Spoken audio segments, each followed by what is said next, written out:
మా latest videos కోసం మా ఈ తెలుగు న్యూస్ ఛానల్ సబ్స్క్రైబ్ చేసి గంట సింబల్ యాక్టివేట్ చేసుకోండి. రేపే మొదటి కార్తీక సోమవారం. పరమేశ్వరుడికి ఎంతో ఇష్టమైన రోజు. ఈరోజు ఉదయం మరియు సాయంత్రం స్నానం చేసే నీటిలో ఇది ఒక్కటి కలిపి స్నానం చేసుకుంటే చాలు, తిరిగిలేని రాజయోగం పడుతుంది. మహాశివుడి అనుగ్రహంతో సకల ఐశ్వర్యాలు సిద్ధిస్తాయి. అంతేకాదు, కార్తీక సోమవారం రోజు నీటిలో ఇది వేసుకుని స్నానం చేస్తే 1 గంటలో కష్టాలు బాధలు పోతాయి, కైలాస ప్రాప్తి కలుగుతుంది. 1000 కోట్ల సంవత్సరాలు శివ లోకంలో జీవిస్తూ ఉంటారు. ఇలా స్నానం చేయటం వలన మీ జన్మజన్మల పాపాలు పోయి 1 కోటి జన్మల పుణ్యం వస్తుంది. మీ శరీరంలోని రోగాలు మనోవ్యాధులు పోతాయి. మీ శరీరానికి నూతన ఉత్తేజం ఉల్లాసం వస్తాయి. మరి కార్తీక సోమవారం రోజు నీటిలో ఏం వేసుకుని స్నానం చేయాలి అనే విషయాన్ని ఇప్పుడు మనం ఈ వీడియోలో వివరంగా తెలుసుకుందాము. ఫ్రెండ్స్, అంతకన్నా ముందు ఈ వీడియోకి ఒక లైక్ కొట్టండి. అలాగే మా ఛానల్ని కూడా సబ్స్క్రైబ్ చేసుకొని మాకు సపోర్ట్ చేయండి. పూర్ణిమ రోజు కృతిక నక్షత్రం ఉండే మాసాన్ని కార్తీక మాసం అంటారు. కార్తీక నక్షత్రం అగ్ని నక్షత్రం. శివుడి 3వ నేత్రం అగ్ని. తన తనయుడు కుమారస్వామిని కృతికలనే ఋషి పత్నులు పెంచటం వలన వారి పేరుతో ఉన్న కార్తీక మాసం అంటే ఆ మహాశివుడికి ఎంతో ప్రీతి. కార్తీక మాసంలోని సోమవారాలు చాలా విశేషమైనవి. తెలుగు పంచాంగం ప్రకారం తెలుగు నెలల్లో ప్రతి ఒక్క నెలకు ఏదో ఒక ప్రత్యేకత ఉంటుంది. అయితే అన్నిటికంటే కార్తీక మాసానికి ఎంతో ప్రాధాన్యత ఉంది. కార్తీక మాసంలో వచ్చే సోమవారాలకు మరింత ప్రాధాన్యత ఉంది. కార్తీక సోమవారం నాడు పరమేశ్వరుడికి ప్రత్యేక పూజలు చేసి ఉపవాస వ్రతం ఆచరించి దాన ధర్మాలు చేస్తే సకల పాపాల నుండి విముక్తి పొందవచ్చునని శాస్త్రాలు చెప్తూ ఉన్నాయి. కార్తీక సోమవారం అంటే శుభానికి సంకేతం. ఈ పవిత్రమైన రోజున సుమంగళి స్త్రీలు భక్తి శ్రద్ధలతో భోలా శంకరుణ్ణి పూజిస్తే దీర్ఘ సుమంగళి భాగ్యం లభిస్తుందని నమ్ముతూ ఉంటారు. అంతేకాదు, సోమవారం రోజున సూర్యోదయానికి ముందే నిద్రలేచి ప్రవహించే నదిలో స్నానం చేసి హరహర శంభో హరహర మహాదేవ అంటూ ఈశ్వరుణ్ణి స్మరించుకుంటే కష్టాలన్నీ కూడా తొలగిపోయి అష్టైశ్వర్యాలు లభిస్తాయి. కార్తీక మాసంలోని సోమవారం పూట ఉపవాసం ఉండి పరమేశ్వరుని భక్తి శ్రద్ధలతో పూజించాలి. ఇలా చేయటం వల్ల కైలాసవాస దర్శనం భాగ్యం కలుగుతుందని శాస్త్రాలలో వివరించబడింది. దీన్నే కార్తీక నక్తాలు అని కూడా అంటారు. సాధారణంగానే సోమవారం అంటే ఈశ్వరుడికి ప్రీతికరమైనది. అందులోనూ కార్తీక సోమవారాలంటే శివుడికి మరింత ఇష్టం. సోమ అనే పదంలో సోమ అంటే సా ప్లస్ ఉమ అనే అర్థం వస్తుంది. అంటే ఉమతో కలిసి ఉన్న పరమేశ్వరుడిగా చెప్తూ ఉంటారు. ఈ కారణంగా సోమవారం రోజున శివుడికి ప్రత్యేక పూజలు చేయటం వల్ల విశేష ఫలితాలు వస్తాయని చాలామంది నమ్ముతూ ఉంటారు. కార్తీక సోమవారం వ్రతం చేయాలనుకునేవారు సోమవారం రోజు ఉదయాన్నే లేచి శుచిగా స్నానం చేసుకుని ఇంట్లో మరియు తులసి కోట దగ్గర దీపాలను పెట్టుకొని పరమేశ్వరుణ్ణి పూజించాలి. పత్రాలతో పూజ చేస్తే చాలా మంచిది. శివుడికి మీ ఇంట్లో స్వయంగా వండిన పాయసాన్ని నైవేద్యంగా సమర్పించాలి. దీన్ని మీరు తీసుకుని ఇతరులకు ప్రసాదంగా ఇవ్వాలి. ఈరోజు ఉపవాసం ఉండాలి. శివనామస్మరణ చేసుకుంటూ ఆ రోజును గడపాలి.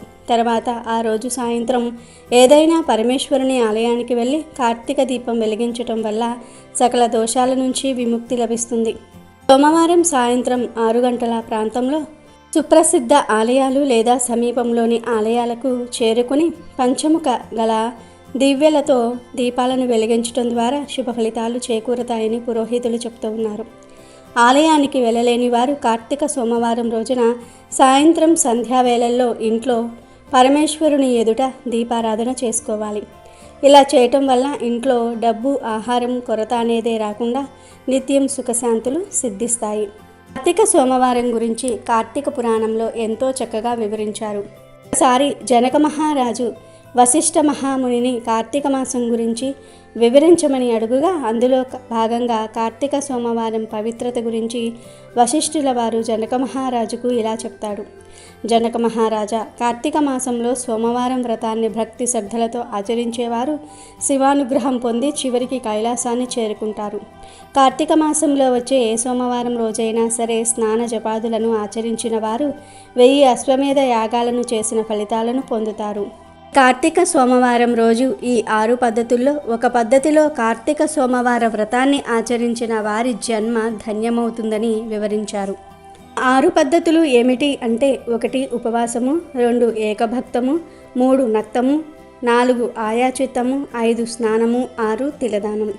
మొదటిగా ఉపవాసము అంటే ఈరోజు శక్తిగల వారు పగలంతా అభోజనముతో గడిపి, అంటే ఏమీ తినకుండా గడిపి, సాయంకాల సమయంలో శివాభిషేకం చేసి నక్షత్ర దర్శనం అనంతరం తులసి తీర్థాన్ని మాత్రమే సేవించాలని పేర్కొన్నారు. ఉపవాసం అంటారు. ఇది సాధ్యం కాని వారు రెండవ పద్ధతి ఏకభుక్తము.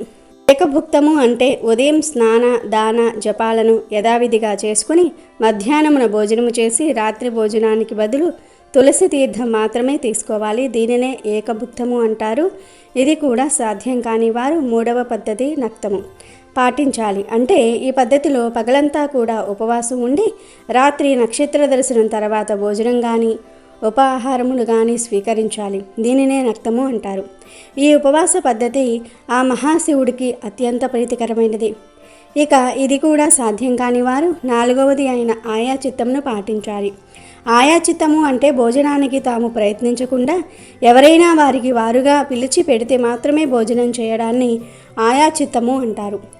ఇది కూడా సాధ్యం కాని వారు ఐదవ పద్ధతి అయిన స్నానం ఆచరించాలి. అంటే ఈరోజు స్నానం చేసి ఆహార నియమాలు పాటించకుండా శివ పంచాక్షరి మంత్రాన్ని పఠించాలి. ఇక ఇది కూడా సాధ్యం కాని వారు ఆరవ పద్ధతి అయిన తిలాదానం చేయవలెను.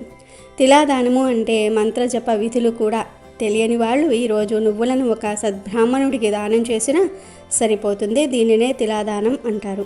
ఈ 6 పద్ధతుల్లో ఈరోజు ఏదో ఒకటి ఖచ్చితంగా ఆచరించాలి. ఏ పద్ధతిని కూడా ఈ కార్తీక సోమవారం నాడు ఆచరించకుండా ఉంటే వారు 8 యుగాల పాటు కుంభీపాక రౌరవాది నరకాలను పొందుతారని జనక మహారాజుకు వశిష్ఠుల వారు చెప్పారు. అంతేకాదు కార్తీక మాసంలో వచ్చే ప్రతి సోమవారం నాడు పగలంతా ఉపవాసం ఉండి రాత్రి నక్షత్ర దర్శనం అనంతరము మాత్రమే భోజనం చేస్తూ ఆ రోజంతా ఓం నమః శివాయ అనే పంచాక్షరి మంత్రాన్ని జపిస్తూ ఉంటే తప్పనిసరిగా శివానుగ్రహం కలిగి అష్టైశ్వర్యాలు భోగభాగ్యాలు కలిగి శివ సాయుధ్యాన్ని పొందుతారని వశిష్ఠ మహాముని జనక మహారాజుతో చెప్పాడు.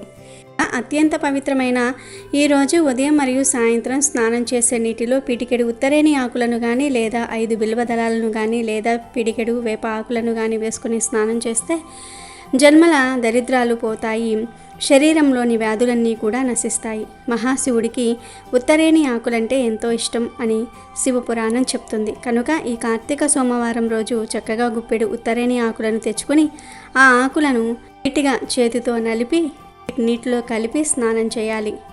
ఉత్తరేణి ఆకులు దొరకని వారు 5 బిల్వదళాలను చేతితో నలిపి నీటిలో వేసుకుని స్నానం చేయవచ్చు. ఉత్తరేణి ఆకులు బిల్వదళాలు ఈ 2 దొరకని వారు పిడిగడు లేత వేప ఆకులు తెచ్చుకొని నీటిలో వేసుకుని స్నానం చేయాలి.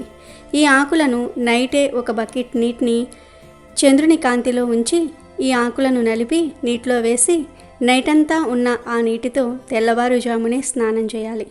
ఇలా స్నానం చేస్తే అన్ని రకాల దిష్టి దోషాలు నరదృష్టి పోతాయి. ఒంట్లో ఉన్న నెగిటివ్ ఎనర్జీ మొత్తం కూడా పోయి పాజిటివ్ ఎనర్జీ వస్తుంది. గంటలో కష్టాలు బాధలు పోతాయి. కైలాస ప్రాప్తి కలుగుతుంది. 1000 కోట్ల సంవత్సరాలు శివ లోకంలో జీవిస్తూ ఉంటారు. ఇలా స్నానం చేయటం వలన మీ జన్మజన్మల పాపాలు పోయి 1 కోటి జన్మల పుణ్యం వస్తుంది. మీ శరీరంలోని రోగాలు మనోవ్యాధులు పోతాయి. మీ శరీరానికి నూతన ఉత్తేజం ఉల్లాసం వస్తాయి. ఈ కార్తీక సోమవారం రోజు చాలామంది కాలువలలో నదులలో స్నానం చేస్తూ ఉంటారు. అలాంటి వారు ఈ ఆకులను కొంచెం నలిపి ఒంటికి రాసుకొని కాలువలలో స్నానం చేస్తే చాలా మంచిది. ఇలా చేస్తే మీ ఒంట్లోని ఇంట్లోని నెగిటివ్ ఎనర్జీ అంతా కూడా పోయి మీ ఒంటికి వజ్రం లాంటి తేజస్సు వస్తుంది. దేనినైనా సరే సాధించే శక్తి వస్తుంది. కనుక అందరూ కార్తీక సోమవారం రోజు ఈ విధంగా స్నానం చేసుకొని శుభాలను పొందండి. ఇక ఎంతో పవిత్రమైన ఈ కార్తీక సోమవారం రోజున మీరు ఈ చెట్టును తాగితే చాలు మీ దశ మారిపోతుంది. నరక బాధలు పోతాయి. కైలాస ప్రాప్తి కలుగుతుంది. 1000 సంవత్సరాలు శివలోకంలో జీవిస్తారు. ధనలాభం కలుగుతుంది. కోట్ల వర్షం కురుస్తుంది అని శాస్త్రాలు చెప్తూ ఉన్నాయి. హిందువులు అన్ని జీవుల్లోనూ కూడా దేవుణ్ణి చూశారు. అందువల్లనే ఆవులు వంటివి పూజనీయ జంతువులయ్యాయి. అలాగే కొన్ని పర్వతాలు పుణ్యస్థలాలయ్యాయి. కొన్ని నదులు పుణ్య నదులయ్యాయి. వాటికి ఆ పవిత్రత ఏ విధంగా వచ్చిందో వివరించే కథలు కూడా ఉన్నాయి. అలాగే చెట్లల్లో కూడా దేవుణ్ణి చూశారు. కొన్ని చెట్లను దేవతా వృక్షాలన్నారు. నిజానికి చెట్లు భూమి మీద సౌరశక్తిని గ్రహించుకునే కేంద్రాల్లో ముఖ్యమైనవి. అవి మనకు కాయలు పండ్లు పువ్వులు, ఔషధాలు ఇవ్వటంతో పాటు వంట చెరుకు వంటివి ఇచ్చి మానవాళి మనుగడకు ఎంతగానో తోడ్పడుతూ ఉన్నాయి. అయితే చెట్లకు కూడా మనుషుల మాదిరి ఆనందము, బాధ వంటివి ఉంటాయని మనువు పేర్కొన్నారు. ఈ విషయం ఆధునిక విజ్ఞాన శాస్త్రరీత్యా కూడా నిరూపితమైంది. భారతీయ ఋషులు సైతం కొన్ని వృక్షాలను పవిత్రమైనవిగా పేర్కొన్నారు. ప్రత్యేకించి కార్తీక సోమవారం నాడు మారేడు చెట్టును తాకితే చాలు శివ అనుగ్రహం కలుగుతుంది, కష్టాలన్నీ కూడా పోతాయి, మీ జీవితం అద్భుతంగా మారుతుంది. ఎందుకంటే కార్తీక సోమవారం నాడు మారేడు చెట్టుకు విపరీత శక్తులు వస్తాయి.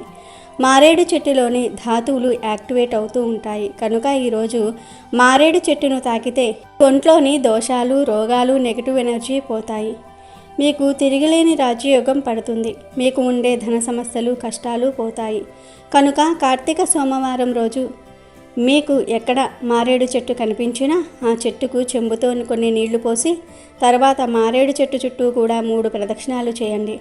ఆ తర్వాత మారేడు చెట్టును 11 సార్లు తాకండి. అలా తాకేటప్పుడు మనసులో మీ కోరికను చెప్పుకోండి. అలా చెప్పుకోవటం వలన మీ కోరిక త్వరగా నెరవేరుతుంది. ఇలా మారేడు చెట్టును తాకిన తర్వాత ఆ చెట్టు కింద ఒక మట్టి ప్రమిదలో ఆవు నెయ్యి లేదా నువ్వుల నూనె పూసి 3 వత్తులు వేసి దీపం 1 పెట్టండి. తర్వాత కాసేపు మారేడు చెట్టు దగ్గర కూర్చోండి. మారేడు చెట్టు నుంచి వచ్చే గాలిని పీల్చండి. అలా పీల్చటం వలన మీకేమైనా రోగాలు, బాధలు ఉంటే పోతాయి. ఇదంతా చేసే టైం లేదు అనుకునేవారు కార్తీక సోమవారం రోజు జస్ట్ మారేడు చెట్టును తాకినా చాలు. అందులోని అద్భుత శక్తులు మీ శరీరంలోనికి ప్రవేశించి మీ దశ మారిపోతుంది. సకల దేవతల అనుగ్రహం లభిస్తుంది. పరమేశ్వరుడి అనుగ్రహం లభిస్తుంది. మీ శరీరానికి మంచి పాజిటివ్ ఎనర్జీ వస్తుంది. మీ కష్టాలు, బాధలు పోతాయి. తరతరాలకు తరగని ఐశ్వర్యం కలుగుతుంది. అంతేకాదు ఇలా కార్తీక సోమవారం నాడు మారేడు చెట్టును తాకటం వలన చెట్టు మనల్ని నరకం నుండి తప్పిస్తుంది. కనుక మరణించాక నరక బాధలు ఉండకూడదు అనుకుంటే తప్పనిసరిగా కార్తీక సోమవారం రోజు మారేడు చెట్టును తాకాలి. మారేడు చెట్టు మహిమను గురించి శివపురాణం వివరిస్తుంది. సృష్టిలో మారేడు చెట్టుకు ఒక గొప్పతనం ఉంది. అది ఏమిటి అంటే పువ్వు పుయ్యకుండా కాయ కాస్తుంది. మారేడు దళము 3గా ఉంటుంది. అందుకే త్రిదళం, త్రిగుణాకారం, త్రినేత్రం చ త్రియాయుధం, త్రిజన్మ పాప సంహారం, ఏకబిల్వం శివార్పణం అని తలుస్తూ ఉంటాము. మారేడు చెట్టుకు ప్రదక్షిణం చేస్తే 33 కోట్ల మంది దేవతలకు ప్రదక్షిణం చేసినట్లే. ఇంట్లో మారేడు చెట్టు ఉంటే ఆ మారేడు చెట్టు కింద కూర్చొని ఎవరైనా సరే జపం చేసినా, పూజ చేసినా అపారమైనటువంటి సిద్ధి కలుగుతుంది. మారేడు చెట్టు ఆకు కూడా చాలా విశేషమైనది. శివుడికి చాలా ఇష్టమైనది. మారేడు చెట్టు శివ స్వరూపమైనదిగా చెప్పబడుతోంది. మారేడు దళాలు బ్రహ్మ, విష్ణు, పరమేశ్వరులకు ప్రీతికులుగా చెప్పబడుతూ ఉన్నాయి. అంతేకాకుండా 3 ఆకులు గల మారేడు దళాన్ని పరమశివుడి 3 నేత్రాలుగా విశ్వసిస్తూ ఉంటారు. మారేడు చెట్టు మూలంలో సమస్త లోకాలలోని పుణ్య తీర్థాలు దాగి ఉంటాయని చెప్పబడుతోంది. మారేడు చెట్టు మూలంలో నిలిచిన నీటితో స్నానం చేయటం వలన గంగానది స్నాన ఫలితం దక్కుతుందని అంటూ ఉంటారు. మనకు శాస్త్రంలో 5 లక్ష్మీ స్థానములు ఉన్నాయని చెప్పారు. అందులో మారేడు దళము ఒకటి. లక్ష్మీదేవి కుడి చేతితో సృష్టించిన చెట్టు మారేడు చెట్టు. అందుకే ఆ చెట్టును, పండిన కాయను శ్రీఫలం అని పిలుస్తూ ఉంటారు. మారేడు దళం చాలా పవిత్రమైనది. మారేడు చెట్టు అమోఘమైనది కనుక కార్తీక సోమవారం నాడు మీరు కూడా ఈ విధంగా మారేడు చెట్టును తాకండి. సకల ఐశ్వర్యాలను పొంది ఆనందంగా జీవించండి. కార్తీక మాసం 1 రోజులు దీక్షలో ఉండవచ్చు. అలా ఉండలేని వారు కనీసం కార్తీక సోమవారాలైనా కొన్ని నియమాలు పాటించాలని ధర్మశాస్త్రం చెప్తుంది. సోమవారానికి అధిపతి చంద్రుడు. చంద్రుడు మనఃకారకుడు. మనసును అదుపులో పెట్టుకోవాలనుకునేవారు, అంటే అనవసరమైన కోరికల వైపు వెళ్ళనీయకుండా ఒక క్రమ పద్ధతిలో తమకు ఏది అవసరం, ఏది కాదు తెలుసుకొని తమ కర్మలను తగ్గించుకోవాలనుకునేవారు ఈ సోమవారాలు ప్రాతకాలాన్ని స్నానం చేసి రోజంతా ఉపవాసం ఉండి రాత్రి చంద్రుణ్ణి చూశాక భోజనం చేయటం మంచిది. దీనినే నక్తము అంటారు. ఒక సర్వేలో కూడా తెలిసిన విషయం ఏమిటి అంటే సోమవారం ఉదయం గుండెపోటుతో మరణించే వారి శాతం మిగతా రోజులలో కంటే ఎక్కువగా ఉంటుంది. దానికి కారణం చంద్రుడు మనస్సు చాలా చంచలమైనది. అది ఒకరి మాట వినదు. తనకు తోచినట్లు తాను చేసుకుంటూ వెళ్తుంది. దానిని అదుపులో పెట్టుకోవటం మానవునిగా పుట్టినందుకు మన కర్తవ్యం. ఆ కర్తవ్యాన్ని మరిచి పనులు అనుకూలంగా జరిగి మంచి ఫలితం వస్తే తాము గొప్పగా చేశామని, పనులు అనుకూలంగా లేకపోతే భగవంతుడు అనుకూలించలేదని తమ గొప్పలు చెప్పుకుంటూ ఉంటారు. ఇది ఎంతమాత్రమూ సరైనది కాదు. మనసును అదుపులో పెట్టుకోవటం అందరికీ అవసరమే కాబట్టి అందరూ తప్పకుండా కార్తీక మాసంలో ఈ సోమవారాల వ్రతం చేయాలి. కార్తీక సోమవారం అంతా కూడా పరమేశ్వరుని సేవలో తరిస్తే విశేష ఫలితాలు వస్తాయి. కార్తీక సోమవారం ఆ పరమేశ్వరుడికి ఎంతో ఇష్టమైన రోజు. ఈ కార్తీక సోమవారం రోజున పరమశివుడికి అభిషేకాలు పూజలు చేయటం వల్ల స్వామివారు ప్రీతి చెంది ఆయన అనుగ్రహం ఎల్లవేళలా మనపై ఉంటుంది. కార్తీక సోమవారం రోజు ముత్తైదువులు ఆలయానికి వెళ్ళి శివుడిని దర్శిస్తే మాంగళ్య బలం చేకూరుతుంది. కార్తీక మాసంలో శివుడు ఆలయాలను సందర్శించి బిల్వదళాలతో ఆయనను పూజించడం ఎంతో శుభమని పురాణాలు చెప్తూ ఉన్నాయి. ఇక ఈ కార్తీక సోమవారం రోజు శివుడిని ఏ పూలతో పూజిస్తే మంచిది అనే విషయానికి వస్తే పరమశివుడు భక్తుల దేవుడు. హృదయపూర్వకంగా పూజిస్తే మహాదేవుడు కోరుకున్నవన్నీ కూడా ఇచ్చేస్తాడని చెప్తూ ఉంటారు. పూల విషయానికి వస్తే ఉమ్మెత్త శివుడికి ఇష్టమైన పుష్పం. అమృత మదనం నుండి వెలువడిన విషాన్ని శివుడు తాగగానే శివుని వక్షస్థలం నుండి ఈ పుష్పం వచ్చింది. అందుకే అహం, శత్రుత్వం, అసూయ, ద్వేషం అనే విషయాన్ని వదిలించుకోవడానికి శివపూజ సమయంలో ఉమ్మెత్త పుష్పాన్ని శివుడికి సమర్పిస్తూ ఉంటారు. ఈ పూలతో శివుణ్ణి పూజిస్తే చేసిన పాపాల నుంచి విముక్తి లభిస్తుంది. అలాగే మందార పువ్వు. ఈ పువ్వుతో శివుణ్ణి పూజిస్తే కైలాసంలో నివసించే వరం కలుగుతుంది. ఇంకొక పుష్పం కరవీర పుష్పం. కరవీర పువ్వు బ్యాక్టీరియాను చంపి వ్యాధులను దూరం చేస్తుంది. అనారోగ్యంతో ఉన్నవారు ఈ పువ్వును శివుడికి సమర్పించి భక్తితో పూజిస్తే తప్పకుండా అనారోగ్యం నయమవుతుంది. అలాగే శివుడికి మల్లె పువ్వులను సమర్పిస్తే మీ ఇంట్లో ఐశ్వర్యము, సంపదలు పెరుగుతాయి. అలాగే శివుడిని గులాబీ పూలతో, తామర పువ్వులతో, నల్ల కలువ పూలతో పూజించటం వల్ల 5 మహాపాపాలు తొలగిపోతాయి. కార్తీక సోమవారం ఎవరైతే కలబంద మొక్కతో ఈ చిన్న పని చేస్తారో వారి ఇంట్లో డబ్బే డబ్బు, నక్కతోక తొక్కినంత అదృష్టం వరిస్తుందని పండితులు చెప్తూ ఉన్నారు. రేపు కార్తీక సోమవారం కలబంద మొక్కతో ఈ చిన్న పరిహారం చేస్తే మీకు అంతులేని అదృష్టం పడుతుంది. ఎవరైతే మేము ఏ పని మొదలుపెట్టినా అందులో ఆటంకాలు కలుగుతూ ఉన్నాయి, నరదృష్టి వల్ల చాలా ఇబ్బందులు ఎదుర్కొంటున్నాము, జీవితంలో విజయం సాధించలేకపోతూ ఉన్నాము, ఆరోగ్యంగా ఉండలేకపోతూ ఉన్నాము, అందరిలాగా సంతోషంగా ఉండలేకపోతూ ఉన్నాము అని బాధపడుతూ ఉంటారో వారు రేపు కార్తీక సోమవారం కలబందతో ఒక చిన్న పరిహారం చేయండి. ఈ పరిహారం చేసిన కొద్ది రోజులకే మీ జీవితంలో అద్భుతాలను చూస్తారు. పరిహార శాస్త్రంలో కలబంద మొక్కకు చాలా విశిష్టత ఉంది. ఇంట్లో కలబంద మొక్కను ఉంచినట్లయితే ఆ ఇంట్లో ముక్కోటి దేవతలు దర్శనమిస్తారు అనేది వాస్తు పురాణ శాస్త్రాలలో చెప్పబడింది. కలబంద ఆకులో లక్ష్మీదేవి కొలువుతీరి ఉంటుంది అంటారు పండితులు. మరి ఆ మొక్కను ఇంట్లో ఈశాన్యంలో ఉంచకూడదు. ఆగ్నేయము, వాయువ్యము దిశలలో ఉంచితే మంచిది. మంచి ఔషధ మొక్కగా కలబంద ప్రసిద్ధి చెందింది. ఎక్కువగా చర్మ సంరక్షణ ఉత్పత్తుల్లో, ఇతర ఉత్పత్తుల్లో తయారు చేయటం విరివిరిగా వాడతారు. ఈ కలబంద మొక్కను ఇంట్లో పెంచుకోవటం వల్ల ప్రతికూల శక్తులన్నీ కూడా తొలగిపోయి సానుకూల శక్తులు మీ ఇంట్లోకి ప్రవేశిస్తాయి. తేమ కూడా ఎక్కువగా ఉంటుంది. అందుకే కలబంద మొక్క బాత్రూమ్ సమీపంలో త్వరగా పెరగదు. ఇక వాస్తవానికి కలబందలో ఉండే పోషకాలు మనకు చాలా రకాలుగా మేలు చేస్తాయి. దృష్టి దోషాన్ని తొలగించడానికి ఇంటి తలుపుకు వేలాడతీయటం మీరు చూడవచ్చు. అలాగే దుష్ట శక్తులను ఆకర్షించే సామర్థ్యం ఉన్నదని నమ్ముతూ ఉంటారు. అందుకే కలబందను చాలామంది తలుపు దగ్గర వేలాడతీస్తారు. ఇది గాలిని మాత్రమే వినియోగిస్తూ ఎక్కువ కాలం చెక్కు చెదరకుండా ఉండడానికి కూడా మనం చూడవచ్చు. కలబందను ఇంటి గుమ్మానికి వేలాడతీసిన కొద్ది రోజులకే వాడిపోయిందంటే ఆ ఇంట్లో దుష్ట శక్తులు ఉన్నాయని అర్థం చేసుకోవాలి. అదేవిధంగా మీ కలబంద మొక్క పచ్చగా పెరగకుండా వాడిపోతే కూడా దుష్ట శక్తులు ఉన్నాయని అర్థం చేసుకోవాలి. ఇంకా కలబందతో కొన్ని రకాల పరిహారాలు చేయటం ద్వారా ఇంట్లో ఉండే దరిద్రాన్ని పోగొట్టి లక్ష్మీదేవి ఇంట్లోకి వచ్చేలాగా చేయవచ్చు అని పండితులు చెప్తూ ఉన్నారు. మరి రేపు కార్తీక సోమవారం కలబంద మొక్కతో ఏం చేస్తే మిమ్మల్ని అదృష్టం వరిస్తుందో ఈ వీడియోలో తెలుసుకుందాం. రేపు కార్తీక సోమవారం ఉదయం నుంచి సాయంత్రం 6 లోపు ఈ పరిహారాన్ని ఎప్పుడైనా సరే చేసుకోవచ్చు. స్నానం చేసి చేయాలి. ఈ పరిహారానికి వాడే కలబంద మొక్క బయట నుండి తెచ్చుకోవాలి. చిన్న మొక్క అయినా సరే పర్వాలేదు, వేర్లతో సహా ఉండాలి. మీ ఇంటి పెరట్లో పెరిగిన కలబందతో కాకుండా బయట పెరిగిన కలబంద మొక్కతో ఈ పరిహారం చేస్తేనే ఫలితం వస్తుంది. ఇంతకీ రేపు కార్తీక సోమవారం కలబందతో ఏం చేయాలి అంటే, రేపు సోమవారం స్నానం చేసిన తర్వాత శివ పూజ చేసి వీలైతే గుడికి వెళ్ళి శివలింగానికి అర్చనలు చేయండి. ఆ తర్వాత మీ దగ్గరలో ఉన్న ఎక్కడైనా సరే కలబంద చెట్టు ఉంటే ఆ చెట్టును లేదా ఆ చెట్టు చుట్టూ లేచిన చిన్న చిన్న మొక్కలను వేర్లతో సహా తెచ్చుకోండి.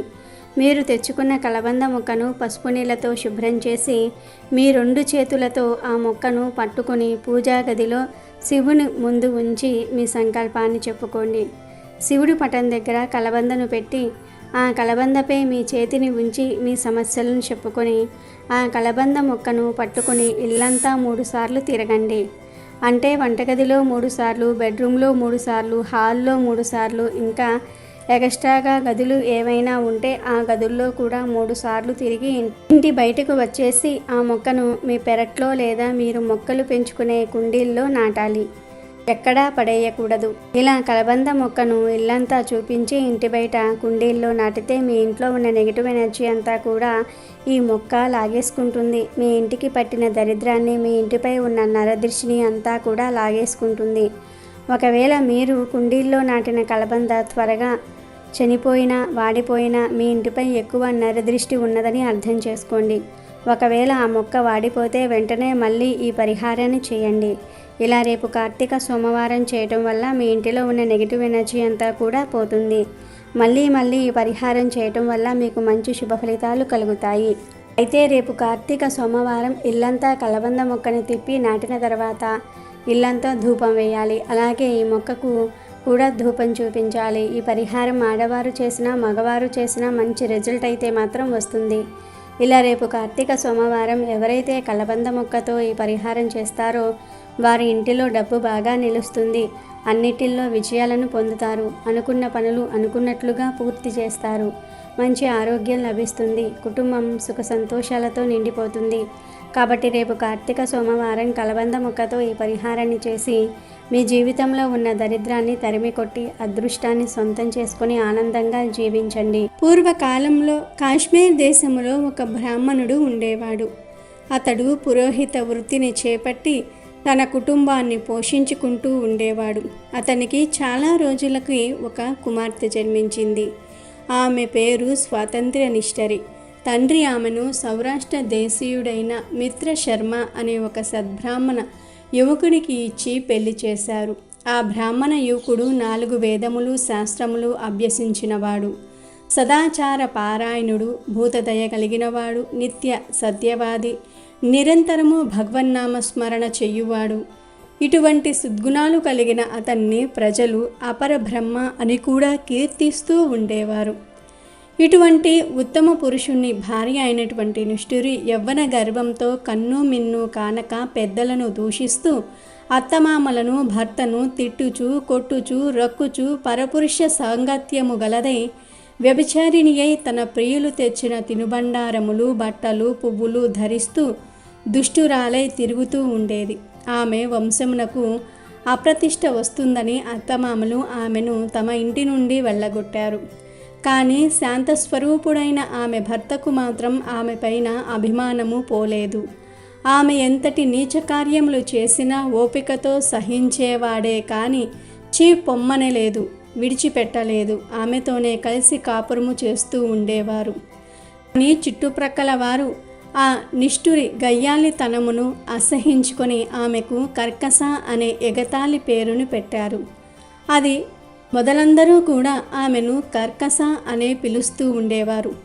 ఇట్లు కొంతకాలము అయ్యాక ఆ కర్కస ఒకనాటి రాత్రి సయ్యపై తన భర్త గాఢ నిద్రలో ఉన్న సమయము చూసి మెల్లగా లేచి తాళి కట్టిన భర్త అన్న విచక్షణ కానీ దయా దాక్షణ్యాలు కానీ లేకుండా ఒక బండరాతిని తెచ్చి అతని తలపై గట్టిగా కొట్టింది. వెంటనే అతడు మరణించాడు. భర్త మృతదేహమును రహస్యంగా దొడ్డిదారన తీసుకుని పోయి ఊరి చివరి ఉన్న పాడుబడిన నూతిలో వేసి పైన చెత్త చెదారములతో నింపి ఏమీ ఎరుగని దానిలాగా తిరిగి ఇంటికి చేరుకుంది. ఇక తనకు అడ్డు చెప్పేవారు లేరని మరింత విస్తృతంగా ప్రవర్తించటం మొదలుపెట్టింది. తా చెడ్డ కోతి వనమల్లా చేర్చిందన్న చందాన పడుచు కన్యలను, ఇతర ఇల్లాలను తన మాటలతో చెరదీసి వారికి కూడా దుర్బుద్ధులు నేర్పి పాడు చేసి విటులకు తార్చి ధనార్జన చేయటం మొదలుపెట్టింది. యవ్వన బింకము ఎంతో కాలము ఉండదు కదా. కాలం ఒక్క రీతిగా నడవదు. క్రమక్రమంగా ఆమెలోని యవ్వనము నశించినది. శరీరములో మోహ వ్రణములు బయలుదేరాయి. ఆ పుళ్ళ నుంచి చీము రక్తము రసి కారుతోంది. దానికి తోడు శరీరమంతా కుష్టి వ్యాధి బయలుదేరి భయంకరమైన కంపు కొడుతోంది. రోజురోజుకు ఆమె శరీర పటుత్వము కృషించి కురీపిగా మారి భయంకర రోగములతో బాధపడుతోంది. ఆమె యవ్వనంలో ఉండగా ఎన్నో విధాల తృప్తి కలిగించిన విటలులు ఏ ఒక్కరూ కూడా ఇప్పుడు ఆమెను కన్నెత్తి కూడా చూడటం లేదు. కర్కశ ఇలా నరక బాధలను అనుభవిస్తూ కొంతకాలానికి పురుగులు పట్టి చనిపోయింది. బ్రతికినన్నాళ్ళు కూడా ఒక్కసారైనా సరే పురాణ శ్రవణమైనా చెయ్యని పాపిష్ఠురాలు కదా.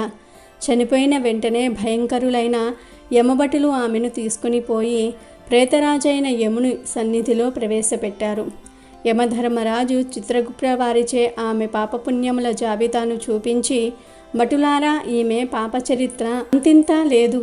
వెంటనే ఈమెను తీసుకుని వెళ్ళి ఎర్రగా కాల్చిన ఇనుప స్తంభములకు కట్టేయండి అని ఆజ్ఞాపించారు. విటులతో సుఖించినందుకు గాను యమభటులు ఆమెను ఎర్రగా కాల్చిన ఇనుప స్తంభమును కౌలించుకోమని చెప్పారు. భర్తను బండరాతితో కొట్టి చెప్పినందుకు గాను ఇనుప గదలతో కొట్టారు. పతివ్రతలను వ్యభిచారిణులుగా మార్చిన పాపానికి సలసలా కాగిన నూనెలో పడేశారు. తల్లిదండ్రులకు అత్తమామలకు అపకీర్తి తెచ్చినందుకు సీసము కరిగించి నోటిలోనూ చెవులలోనూ పోసి ఇనుప కడ్డీలు కాల్చి వాతలు పెట్టారు. చివరికి కుంభీపాకమనే నరకంలో పడవేశారు. అందులో ఉండే ఇనుప ముక్కలు గల కాకులు, విషసర్పాలు, తేళ్లు, జెరులు ఆమెను కుట్టాయి. ఆమె చేసిన పాపములకు గాను ఇటు 7 తరాల వాళ్ళు, అటు 7 తరాల వాళ్ళు నరక బాధలు పడుతూ ఉన్నారు. ఈ ప్రకారముగా నరక బాధలను అనుభవించి చివరికి కళింగ దేశములో కుక్క జన్మ ఎత్తిందా నిష్ఠురి. ఆకలి బాధ పడలేక ఇల్లిల్లు తిరుగుతూ ఉంటే ఆ కుక్కను కర్రలతో కొట్టేవారు కొందరైతే తిట్టేవారు, ఈసడించుకునేవారు ఇంకొందరు. ఇదిలా ఉండగా ఒకరోజు ఒక సదాచార పారాయణుడైన ఒక బ్రాహ్మణుడు కార్తీక సోమవార వ్రతమాచరించి ఉపవాసం ఉండి సాయంత్రము నక్షత్ర దర్శనము చేసి బలి అన్నము అరుగుపైన పెట్టి కాళ్ళు చేతులు కడుక్కోవడానికి లోపలికి వెళ్ళాడు. ఆ సమయంలో కుక్కగా ఉన్న నిష్ఠురి వచ్చి ఆ బలి అన్నమును తిన్నది. వ్రత నిష్ఠాగరిష్ఠుడైన ఆ బ్రాహ్మణుని పూజా విధానము తర్వాత జరిపించిన బలి అన్నం అవ్వటం చేత ఆ రోజు కార్తీక మాస సోమవారం అవ్వటం వల్ల ఆ కుక్క ఆ రోజంతా ఆహారం దొరక్క ఉపవాసంతో ఉండటం వల్ల శివపూజ పవిత్ర స్థానమైన ఆ ఇంట దొరికిన ప్రసాదము తినుట వల్ల ఆ శునకమునకు జన్మాంతర జ్ఞానం కలిగింది. వెంటనే ఆ శునకము విప్రోక్తమా, నన్ను కాపాడు అని మొరపెట్టుకుంది. ఆ మాటలు బ్రాహ్మణుడు విని బయటకు వచ్చి చూశాడు. అక్కడ కుక్క తప్ప మరెవ్వరూ అతనికి కనిపించలేదు. దాంతో లోపలికి వెళ్ళబోతూ ఉండగా మళ్ళీ రక్షించుము రక్షించుము అని కేకలు వినిపించాయి. దాంతో ఆ విప్రుడు బయటకు వచ్చి ఆ మాటలు ఆ శునకము మాట్లాడుతుందని గ్రహించి, ఎవరు నీవు, నీ వృత్తాంతమేమిటి అని అడిగాడు. అప్పుడు ఆ కుక్క, మహానుభావ, ఈ పుట్టుకకు వెనుక 15 జన్మలలో నేను వరుసగా విప్ర కులాంగనని, వ్యభిచారిణినై అగ్నిసాక్షిగా పెళ్లాడిన భర్తను చంపి వృద్ధాప్యములో కుష్ఠిరాలినై తనువు చాలించాను. ఆ తరువాత యమదూతల వల్ల మహానరకం అనుభవించి నా పూర్వీకుల పుణ్యము వల్ల ఈ జన్మలో కుక్కగా పుట్టాను. ఈరోజు మీరు కార్తీక సోమవార వ్రతము చేసి ఇక్కడ ఉంచిన బలి అన్నమును తినటం వల్ల నాకు ఈ జ్ఞానోదయము కలిగినది.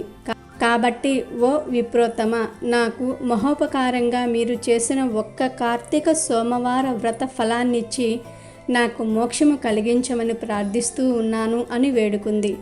కార్తీక సోమవార వ్రతములో చాలా మహత్యమున్నదని గ్రహించి ఆ బ్రాహ్మణుడు ఒక్క సోమవారం నాటి ఫలమును ఆమెకు ధారపోశాడు. దాంతో వెంటనే ఒక పుష్పక విమానము అక్కడికి వచ్చింది. ఆమె అందరికీ నమస్కారం చేసి అందరూ చూస్తూ ఉండగానే ఆ విమానం ఎక్కి శివ సాన్నిధ్యము చేరింది. కాబట్టి ఎవరైతే కార్తీక సోమవార వ్రతాన్ని ఆచరిస్తారో వారు శివ సాయుధ్యాన్ని పొందుతారని ఈ కథ ద్వారా మనకు తెలుస్తుంది. మరి కార్తీక మాసంలో శివుడికి ఏ నైవేద్యం పెట్టాలి, శివుడి ఇష్టమైన నైవేద్యాలు ఏమిటి అనే విషయాన్ని ఈరోజు మనం ఈ వీడియోలో తెలుసుకుందాం. శివుడికి సమర్పించే నైవేద్యాన్ని 2 భాగాలుగా విభజించవచ్చు. పక్వాలు, అపక్వాలు. పక్వము అంటే వండినవి, అపక్వాలు అంటే వండనివి. వండని వాటిల్లో శివుడికి అత్యంత ప్రీతికరమైనది నారికేలం అంటే కొబ్బరికాయ. కార్తీక పౌర్ణమి రోజు కొబ్బరికాయ కొట్టి ఆ నీటిని శివలింగానికి ధారగా పోస్తూ కొబ్బరి ముక్కలను నైవేద్యంగా సమర్పించినట్లయితే శివుడు ఎంతగానో సంతోషిస్తాడని ఆధ్యాత్మిక పండితులు చెప్తూ ఉన్నారు. వండని వాటిల్లో ద్రాక్ష పండ్లు, అరటి పండ్లు, ఎండు ద్రాక్ష అంటే కిస్మిస్, పంచదార శివుడికి ఎంతో ప్రీతికరమైనవిగా పురాణాలు చెప్తూ ఉన్నాయి. శివుడు భోళాశంకరుడు కాబట్టి కార్తీక మాసంలో ప్రతిరోజు పూజ చేసి పంచదార నివేదన చేసినా చాలు గొప్ప ఐశ్వర్యాన్ని ఇస్తాడు.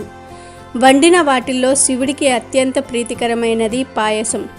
ఇక్కడ గమనించాల్సింది ఏమిటంటే పాయసం అంటే పాలు బియ్యంతో చెయ్యాలి. సేమ్యాలతో చేసే పాయసం ప్రసాదానికి పనికిరాదు. అంటే సేమ్యాలతో చేసి ఈ ప్రసాదాన్ని దేవుడికి పెట్టడానికి ఈ సేమ్యా పాయసం అనేది ప్రసాదాల కిందకు రాదు. ముఖ్యంగా కార్తీక సోమవారాలలో మరియు పౌర్ణమి రోజు పెరుగుతో చేసిన ఎలాంటి నైవేద్యమైనా సరే సమర్పించవచ్చు. పెరుగుతో చేసిన దద్దోజనం సమర్పిస్తే ఆర్థిక ఇబ్బందుల నుండి బయటపడవచ్చు.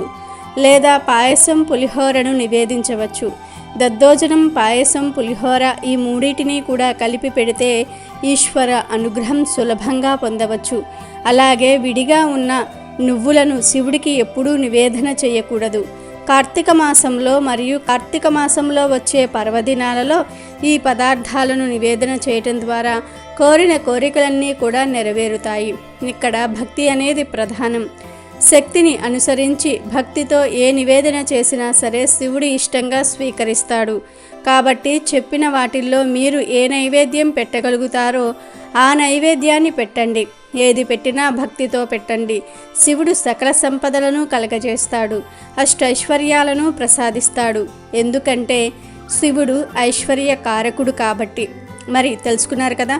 మీరు కూడా కార్తీక మాసంలో కార్తీక సోమవారాలలో కార్తీక పౌర్ణమి రోజు ఈ నైవేద్యాలను భక్తి శ్రద్ధలతో సమర్పించి ఆ పరమేశ్వరుడి అనుగ్రహాన్ని పొంది హాయిగా జీవించండి. వీడియో నచ్చితే లైక్ చేయండి, షేర్ చేయండి, బట్ సబ్స్క్రైబ్ చేసుకోవడం మర్చిపోవద్దు.